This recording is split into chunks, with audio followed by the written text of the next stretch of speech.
Hello students, वत्स education में आप सभी का स्वागत है। बच्चों आज का हमारा जो अध्याय है अध्याय 3 है और जो हमारे चैप्टर का नाम है ये हमारा अध्याय 3 है। चैप्टर का नाम है जनसंख्या संगठन की जो जनसंख्या जो पॉपुलेशन है उसको किस आधार पर अलग अलग भागों में बांटा गया है। तो ये हम अपना अध्याय शुरू करते हैं। किसी भी देश में विविध प्रकार के लोग रहते हैं, मतलब अलग अलग प्रजातियों के लोग रहते हैं, अलग अलग कास्ट के लोग रहते हैं। तो प्रत्येक व्यक्ति अपने आप में अद्वितीय होता है, मतलब वो यूनिक होता है। हर बंदे में अलग अलग क्वालिटी होती है। लोगों को आयु, लिंग तथा उनके निवास स्थान के आधार पर पृथक किया जाता है। यहाँ पर लोगों को किस आधार पर बांटा गया है? आयु के आधार पर। आप चैप्टर में देखेंगे कि जो 0 से 14, 15 से 59 और 60 से ऊपर, इन 3 वर्गों में जनसंख्या को बांटा गया है। और ये जो दोनों वर्ग हैं 0 से 14 और 60 से ऊपर वाले किसके ऊपर डिपेंड हैं? 15 से 59 जो कार्यशील जनसंख्या है इसके ऊपर निर्भर करते हैं। उसके बाद है लिंग के आधार पर, स्त्रीलिंग और पुरुष लिंग यहाँ पर 2 हो गए, तथा उनके निवास स्थान के आधार पर, जहाँ पर वो रहते हैं उसके आधार पर उनको अलग अलग बांटा गया है। जनसंख्या को पृथक करने वाली कुछ अन्य विशेषताएँ हैं और इसमें पॉपुलेशन को जो अलग से दिखाती हैं कुछ अलग और दूसरी भी विशेषताएं हैं, जैसे व्यवसाय के आधार पर कितने लोग रोजगार में लगे हुए हैं, कितने लोग बेरोजगार हैं, कितने लोग शिक्षित हैं, कितने अशिक्षित हैं, पढ़े लिखे नहीं हैं, जीवन प्रत्याशा उनकी क्या है, जो जीवन का जो लक्ष्य है वो क्या है। लिंग संगठन, अब हम बात करते हैं लिंग संगठन की। लिंग का मतलब क्या होता है कि पुरुष और स्त्रियों में जो डिफरेंस बताया गया है उसको बताना।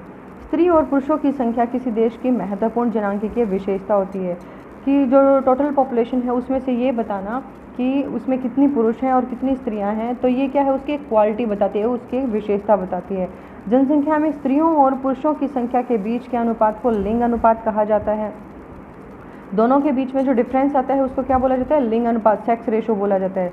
कुछ देशों में यह है निम्न सूत्र द्वारा परिकलित किया जाता है। बहुत सारे ऐसे देश हैं जहाँ पर ये वाला फॉर्मूला काम करता है, लेकिन भारत में इसके अपोजिट फॉर्मूला काम करता है। यहाँ पर क्या है? प्रति 1000 स्त्रियों पर पुरुषों की संख्या। तो यहाँ पर क्या देखा गया है कि 1000 स्त्रियों पर जो पुरुषों की संख्या है उसको निकाला गया है। यहाँ 1000 स्त्रियाँ हैं, स्त्रियों पर कितने पुरुष हैं उनको देखा गया है। तो ये हो गया, जो बहुत सारे देश इसको फॉलो करते हैं। लेकिन भारत में क्या है, इसका अपोजिट है। यहाँ पर प्रति 1000 पुरुषों पर स्त्रियों की संख्या को देखा जाता है कि 1000 पुरुषों पर जो स्त्रियां हैं वो कितनी हैं। तो भारत के अंदर ये वाला फॉर्मूला काम करता है। लिंग अनुपात किसी देश में स्त्रियों की स्थिति के संबंध में महत्वपूर्ण सूचना होती है।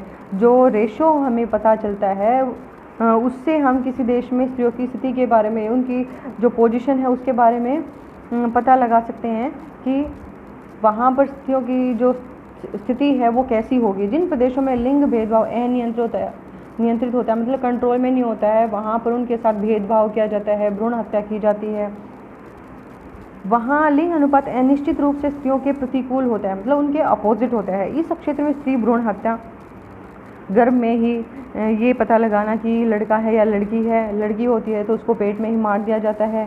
स्त्री शिशु हत्या, यदि जन्म लेने के पश्चात ये पता चलता है कि वो लड़का ना होकर लड़की है तो उसकी हत्या कर दी जाती है। स्त्रियों के प्रति घरेलू हिंसा की प्रथा प्रचलित है और आज भी क्या है, जो घरेलू हिंसा, घरों में उनके प्रति जो गलत व्यवहार किया जाता है, मारपीट की जाती है, वो चीज़ें आज भी प्रचलित हैं। तो इसके कारण भी क्या है, वहाँ उनकी जो स्थिति है वो काफ़ी बदतर होती चली जाती है। इसका एक कारण इन क्षेत्रों में स्त्रियों की सामाजिक आर्थिक स्तर का निम्न होना हो सकता है। तो वहाँ पर एक रीज़न क्या हो सकता है कि समाज में उनको कोई वैल्यू नहीं दी जाती है और यदि कोई अपने बच्चों को पढ़ाएगा ही नहीं तो वहाँ पर आर्थिक स्तर पर भी उनकी जो सिचुएशन होगी कैसी होगी? निम्न होगी। उसके बाद आगे देखते हैं कि आपको स्मरण होना चाहिए कि जनसंख्या में अधिक स्त्रियों के होने का अर्थ यह नहीं है कि उनका स्तर बेहतर है। यहाँ पर ये बताया गया कि यदि वहाँ पर पॉपुलेशन लेडीज़ की ज़्यादा है, टोटल पॉपुलेशन में पुरुषों के कंपैरिजन में स्त्रियों की संख्या ज़्यादा है, तो इसका मतलब ये नहीं है कि वहाँ पर जो उनकी समाज में स्थिति है वो अच्छी है। यह भी हो सकता है कि पुरुष रोजगार के कारण अन्य क्षेत्र में प्रवास कर चले गए हों। ये रीज़न भी हो सकता है कि वहाँ पर जो जेंट्स रोजगार के साधन उपलब्ध ना होने के कारण वो कहीं माइग्रेट होकर कहीं और चले गए हों। तो एक रीज़न ये भी हो सकता है कि वहाँ पर स्त्रियों की संख्या इसलिए ज़्यादा है। अभी उससे आगे देखते हैं विश्व की जनसंख्या का औसत लिंग अनुपात प्रति 100 स्त्रियों पर 102 पुरुष है।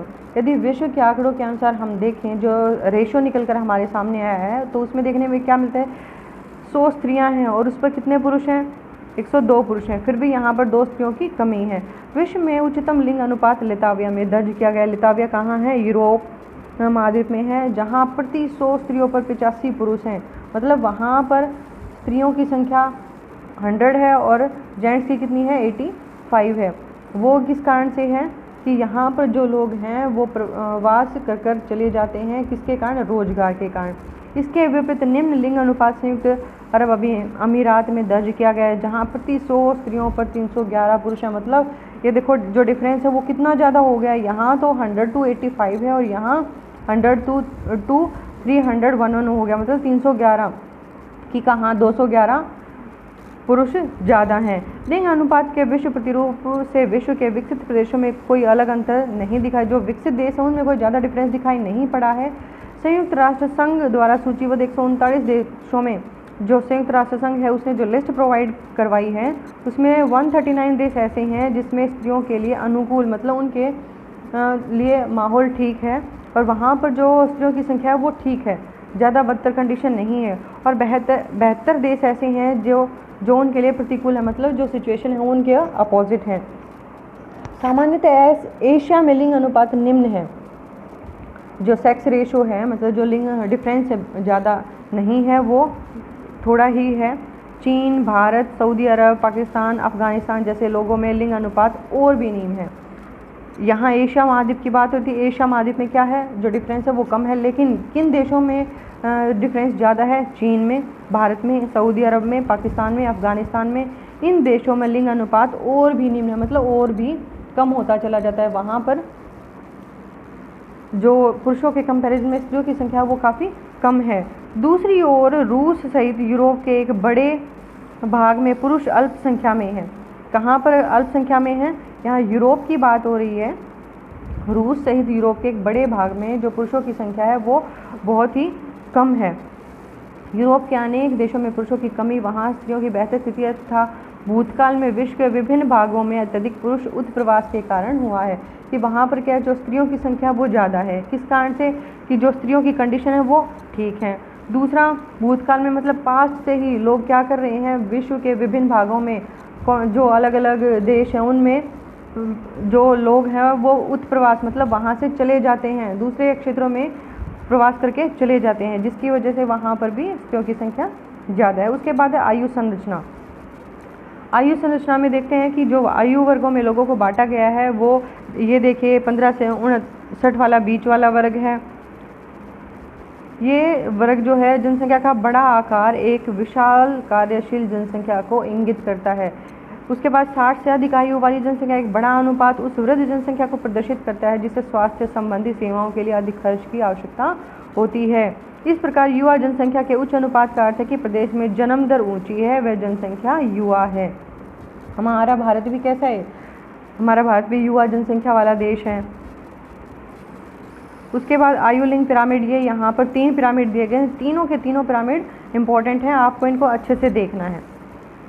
जनसंख्या की आयु लिंग संरचना का अभिप्राय विभिन्न आयु वर्ग में स्त्रियों और पुरुषों की संख्या से है कि अलग अलग एज में स्त्रियों की और पुरुषों की जनसंख्या को निकालना कि 0 से लेकर 14 तक जो पुरुषों और मतलब लड़के और लड़कियों की संख्या कितनी है। उसके बाद 15 से 59 है और 60 से ऊपर वाले हैं। तो वहाँ पर हमें ये देखना है कि जो डिफरेंस है वो कितना है। जनसंख्या पिरामिड का प्रयोग जनसंख्या की आयु लिंग संरचना को दर्शाने के लिए किया जाता है। जनसंख्या पिरामिड क्या करती है, जनसंख्या की विशेषताओं को परिलक्षित करती है। ये जनसंख्या की विशेषताओं को बताती है। प्रत्येक आयु वर्ग में बायां भाग जो लेफ्ट वाला भाग है ये पुरुष को प्रतिशत तथा दायां भाग स्त्रियों की प्रतिशत को दर्शाता है। इधर वाला किसको दिखाएगा, जेंट्स को दिखाएगा और इधर वाला लेडीज़ को दिखाएगा। अब यहाँ पर 3 डायग्राम दिए गए हैं, 3.1, 3.2 और 3.3। तीनों हमें अच्छे से देखने हैं क्योंकि ये डायग्राम कई बार क्वेश्चन इन्हीं से बनकर आते हैं।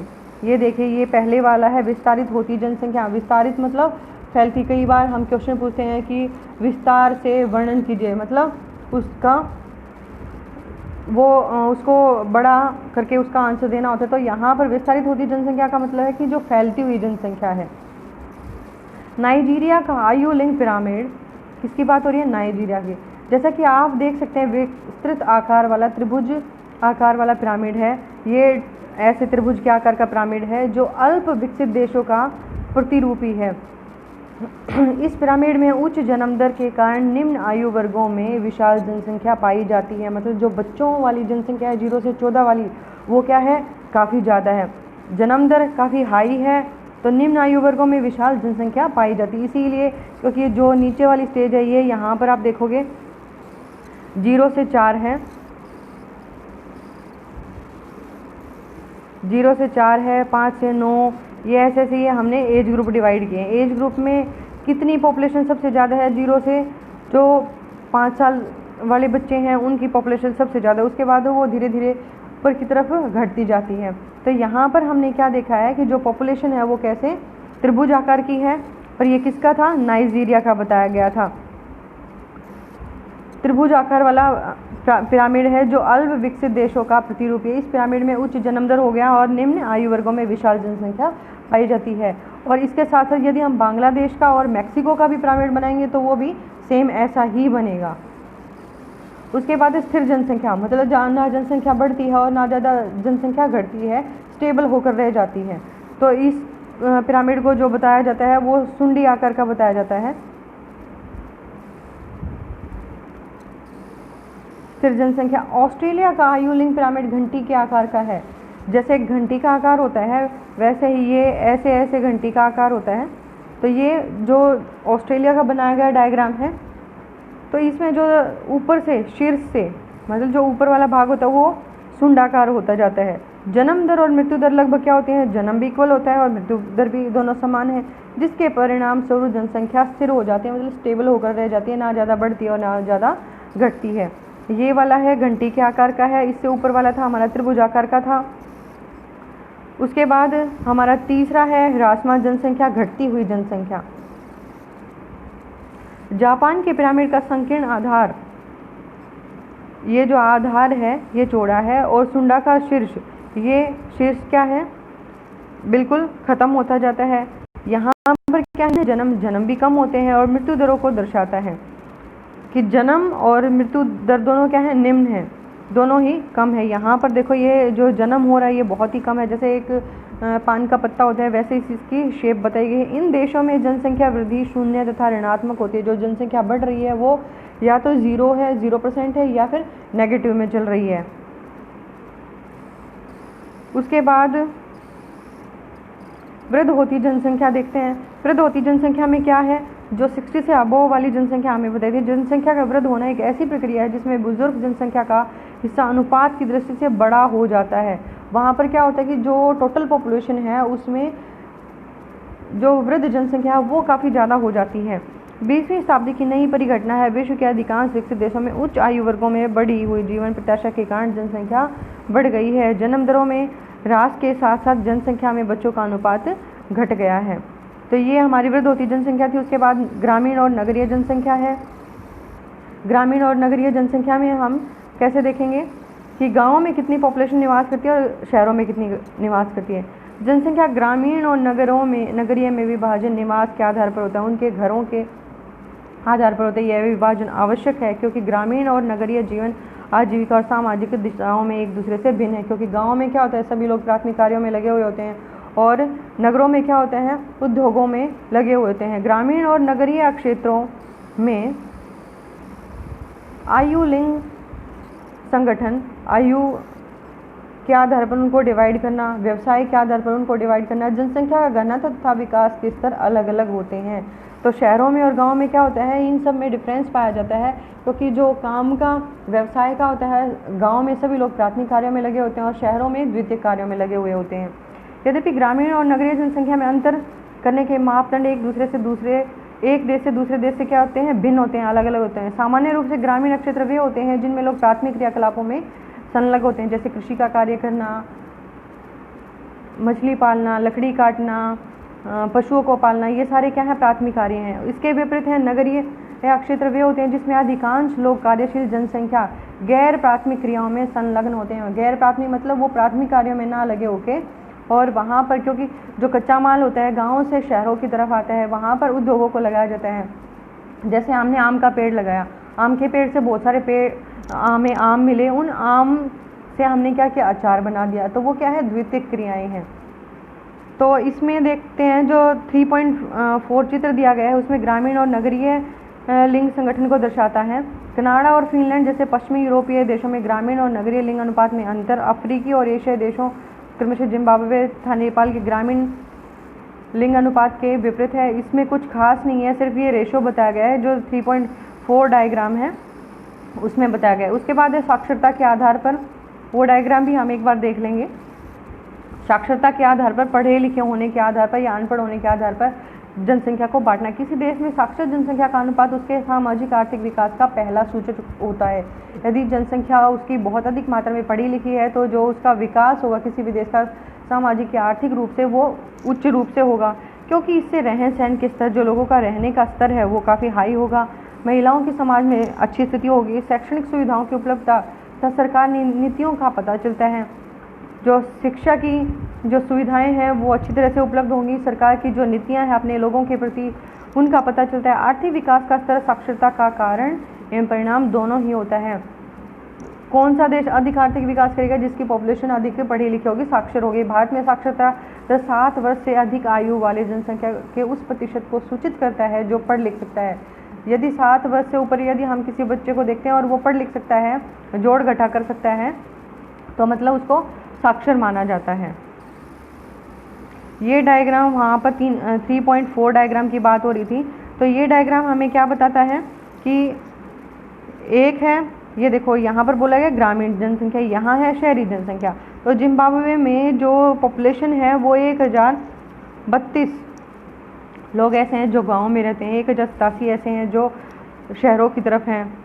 यहाँ पर पुरुषों की तुलना में स्त्रियों की बात की गई है कि 1000 लोगों में स्त्रियों की जो पॉपुलेशन है वो गाँव में इतनी है और शहरों में इतनी है। तो जिम्बाब्वे में शहरों में ज़्यादा है। उसके बाद कनाडा में गाँव में स्त्रियों की संख्या ज़्यादा है, ब्राज़ील में भी गाँव में स्त्रियों की संख्या ज़्यादा है, नेपाल में शहरों में ज़्यादा है। उसके बाद फिनलैंड में गाँव में संख्या ज़्यादा है, न्यूजीलैंड में भी स्त्रियों की संख्या गाँव में ज़्यादा है। तो ये किसका बताया था, यहाँ पर 1000 पुरुषों की तुलना में स्त्रियों की संख्या की बात हो रही थी। उसके बाद इससे आगे देखते हैं व्यवसायिक संरचना, व्यवसाय के आधार पर जनसंख्या को बांटना। कार्यशील जनसंख्या वही है 15 से 59 आयु वर्ग में स्त्री और पुरुष जो कृषि से, वानिकी, वनों से, मत्स्य मछली पालने से, विनिर्माण कोई कच्चे माल से जो चीज़ें उत्पन्न की जाती है, निर्माण या व्यावसायिक परिवहन सेवाएं, संचार तथा अन्य अवर्गीकृत सेवाओं जैसे व्यवसाय में भाग लेते हैं। मतलब कोई भी पॉपुलेशन है जो 15 से और 60 साल से कम, एक कम होता है 59 तक, तो वहाँ तक जो पॉपुलेशन है उसको क्या माना गया, कार्यशील जनसंख्या माना गया। और इस कार्यशील जनसंख्या पर हमारे दोनों वर्ग डिपेंड करते हैं, प्राथमिक और लास्ट वाला भी। जो वृद्ध जनसंख्या होती है वो किसके ऊपर डिपेंड करती है, कार्यशील के ऊपर, और जो बच्चों वाली होती है वो भी किसके ऊपर, क्योंकि बच्चों को अपनी एजुकेशन के लिए किसके ऊपर डिपेंड होना पड़ता है, कार्यशील के ऊपर। और बड़ों को भी जो वो बुजुर्ग हो जाते हैं तो शारीरिक रूप से भी इतने शक्तिशाली नहीं होते हैं और बहुत सारी बीमारियां हो जाती हैं, जिसकी वजह से उनको कार्यशील जनसंख्या के ऊपर निर्भर रहना पड़ता है। कृषि, वानिकी, मत्स्य तथा खनन को प्राथमिक क्रियाओं, विनिर्माण को द्वितीयक, ये सारी कौन सी हैं, ये वाली प्राथमिक क्रियाएं हैं। विनिर्माण में द्वितीयक क्रिया, व्यापार, परिवहन, संचार और अन्य सेवाओं को तृतीयक क्रियाओं में तथा अनुसंधान, सूचना प्रौद्योगिकी, इनको सभी को चतुर्थ क्रियाओं में। यहाँ पर 4 स्टेज मानी गई हैं। पहला प्राथमिक हो गया, और दूसरा विनिर्माण हो गया, तृतीय ये क्या है, जो परिवहन और व्यापार और संचार की सेवाएं होती हैं। चतुर्थ कौन सी होती हैं, जो टेक्नोलॉजी से जुड़ी होती हैं। तो इन 4 खंडों में जो कार्यशील जनसंख्या का अनुपात किसी राष्ट्र के आर्थिक विकास के स्तरों का एक अच्छा सूचक है कि कितनी पॉपुलेशन कौन से उसमें काम कर रही है, तो वो किसी देश के विकास के बारे में बताता है। इसका कारण यह है कि केवल उद्योगों और अवसंरचना से युक्त एक विकसित अर्थव्यवस्था ही द्वितीयक, तृतीयक और चतुर्थक सेक्टरों में अधिक कमाई की समायोजित कर सकती है, कर्मियों को समायोजित कर सकती है। यहाँ पर जो मतलब प्राथमिक क्रियाकलापों में लगा हुआ है तो वो अपनी आदिम अवस्था में है। यहाँ पर बताया भी गया है, यदि अर्थव्यवस्था भी आदिम अवस्था में मतलब प्राथमिक क्रियाकलापों में लगी हुई है तो जो हमारी अर्थव्यवस्था है वो किस में है, आदिम अवस्था में। हम इतनी अपने आप को डेवलप नहीं कर पा रहे हैं, और यदि लोग द्वितीयक, तृतीयक और चतुर्थ तक क्रियाकलापों में लगे हुए हैं तो क्या है, हम विकास की तरफ आगे बढ़ रहे हैं। तब प्राथमिक क्रियाकलापों में संलग्न लोगों का अनुपात अधिक होगा, क्योंकि इसमें मात्र प्राकृतिक संसाधनों का विदोहन होता है। जो प्राथमिक क्रियाकलापों में लगे होते हैं वो किस कार्य में लगे होते हैं, क्योंकि जो प्राथमिक कार्य हैं सारे प्रकृति के द्वारा हमें मिलते हैं, और वहाँ पर क्या होता है, जो प्राकृतिक संसाधन है उनका विदोहन ज़्यादा होता है, उनको अधिक मात्रा में उनको निकाला जाता है, यूज़ किया जाता है। तो बच्चों ये हमारा चैप्टर हो गया कंप्लीट। और यदि आपको वीडियो अच्छी लगती है तो प्लीज़ लाइक कर दिया करो, क्योंकि मैं भी आपके लिए इतनी मेहनत करती हूँ, टाइम निकाल के लिए आपके लिए वीडियो बनाई जाती है ताकि आप लोगों को चैप्टर अच्छे से समझ में आ जाए। Thanks for watching video. और एक बात और, यदि आप चैनल पर फर्स्ट टाइम हो, सब्सक्राइब नहीं किया है तो प्लीज़ सब्सक्राइब कर लो ताकि आपको नेक्स्ट वीडियो का नोटिफिकेशन मिल जाए। Thanks for watching video.